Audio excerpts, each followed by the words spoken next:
Here's a fairly simple yet straightforward sort of style of play approach that I use as a coach, and I teach it to my kids, and they've become pretty good at it. It's just 1, 2, 3, 4, 5. Anytime we're in one, kids can execute whatever they want. Number one is you decide. We start every game pretty much in a one, which is get a feel for it. What's the defense doing? How do you feel offensively? Like just play basketball based on our rules, our style of play, and our concepts. So one, it's in the hands of the players, kids, all right, and their decision making. Two is we just haven't reversed the basketball in a while. So if we go into two, we now have our two series, and the kids can make decisions. Do they want to do just a two? So once it gets to the second side, we just play. Do they want a 2-3, a 2-4, a 2-5? And we explained those earlier. Three is we haven't set a pick or a screen in a long time. So once we go into three, we need more picks and screens.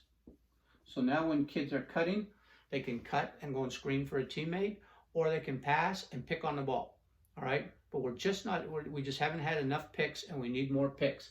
Four is that 4 down look. So if we ever go into 4 down, it could end up being a 2-4, it could be a 10-4, it could be just simply a 4. All right, so if we're near the end of a quarter and the ball's coming down the floor and there's only 9 or 10 seconds left, we'll go into a 4. But if we're coming down the floor and there's like 18 seconds left, we might do a 10-4. So you run the clock down till 10 seconds, pass and cut, dribble out or whatever, till there's 10 seconds. Then you bring it back up to the circle, and then you execute your 4 from there. And 5, like we said earlier, rhymes with drive. And that could be, I've been in situations before where I've said to referees, say, hey, look at the foul count. The fouls are 8-2 in favor of the other team. And I've had referees say to me, he says, Mark, all you're doing is shooting threes. No one's fouling you out there. It's like, no, you know what? You're right. We've got to get to the basket. So if we're into 5, we've got to drive. We could do it out of our 2 series, but it doesn't matter. All right. We could do it out of picks, or we just simply drive as soon as we can. So that means we've got to put pressure on the defense, attack the rim. Remember, our number one offensive priority is to attack the rim.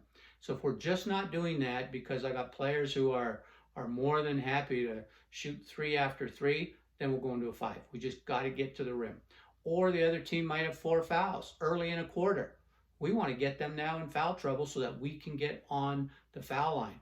So we might go into a 5 just so we can get into bonus. Or a player on the other team has 3 fouls in the first half, and a coach hasn't taken that kid out yet. We would run a 5 against that kid to see if she'll either let the ball get to the rim or if she'll actually try and play some defense. So there's different times when you would use 5, but in the course of a game, we'll use 1, 2, 3, 4, 5. Number one, kids, go ahead, do what you want to do in terms of in our style of play, and all based on concepts and rules. 2, we need to reverse the ball. 3, we need more picks. 4, we're doing a 4 down, so it's a one-on-one isolation. And 5, we need to drive more often. If anything ever breaks down, if a quick hit breaks down, if the 2 series breaks down, if anything ever breaks down, we always default to 1. And we say that to our kids. We could be executing something and it breaks down, we go right to 1. What's 1? Could be a dribble handoff, could be a double gap, could be a single gap, could be a pass and pick, could be a pass and cut. All right. 1 is we have a lot of different looks out of 1. So if something we want to do breaks down, we always default to 1. So 1, 2, 3, 4, 5, just a good way to try and get flow in a game.